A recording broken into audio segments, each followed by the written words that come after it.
begun. The Clone War has. Cyrus the Great was born in southwest Iran.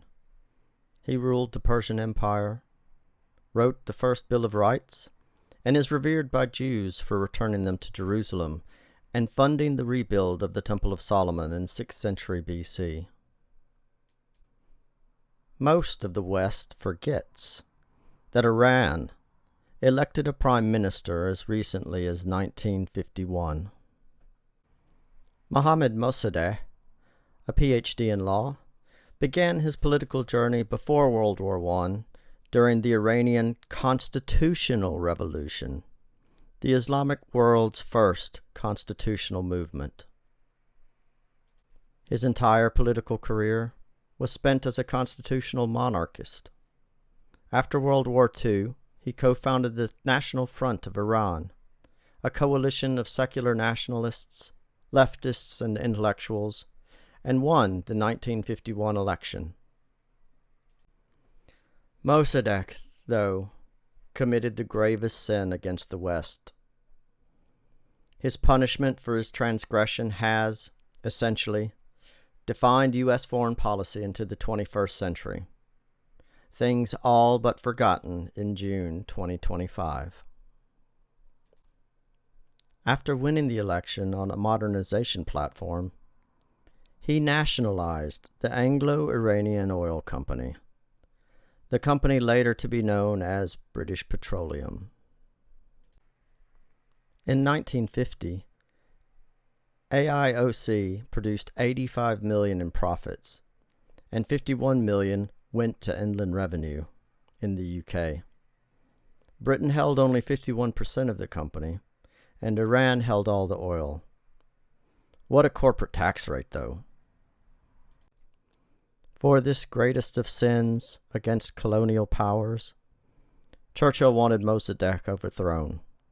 He went straight to Eisenhower, who had not even been elected president yet, for help. Even Ike, in his memoirs, describes the overthrow as a piece of pulp fiction, a Warren Zevon song, more like a dime novel than historical fact. CIA and MI6 spooks, Kermit Roosevelt, grandson of Theodore, and Norman Derbyshire, did send lawyers, guns, and money to Iran. They essentially designed in Iran the clandestine blueprint for coups, a blueprint that would overthrow Guatemala the following year and knock off Congo, Chile, Indonesia, and Brazil in turn. Chile, by the way, had enjoyed the most stable democracy in Latin America before Allende's overthrow. That it failed in Cuba was not for lack of trying. This history was well known before, but recent declassified documents confirm all the schemes. Mossadegh offered to compensate Britain and negotiate, but such a sin cannot be forgiven. That he thought the Americans would behave better than the British was his other strategic mistake. They delayed dealing until conditions were right for regime change. Mohammad Reza Pahlavi first wore the Iranian crown when his father abdicated in 1941. Russian and British forces invaded the neutral country, fearful of his father's sympathies with the Nazis. At just 21, Mo Reza liked the crown very much, liked the foreign powers who gave it to him early, and felt democracy held back his individual freedoms. While the boomers patriated oil profits, Generation X and beyond has to deal with the geopolitical ramifications.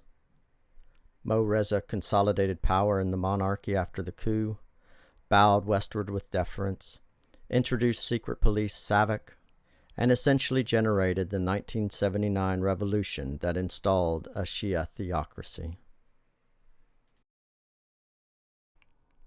In June 2025, since the start of the Israel-Iran war, has there been one mention of the year 1953 in the legacy media?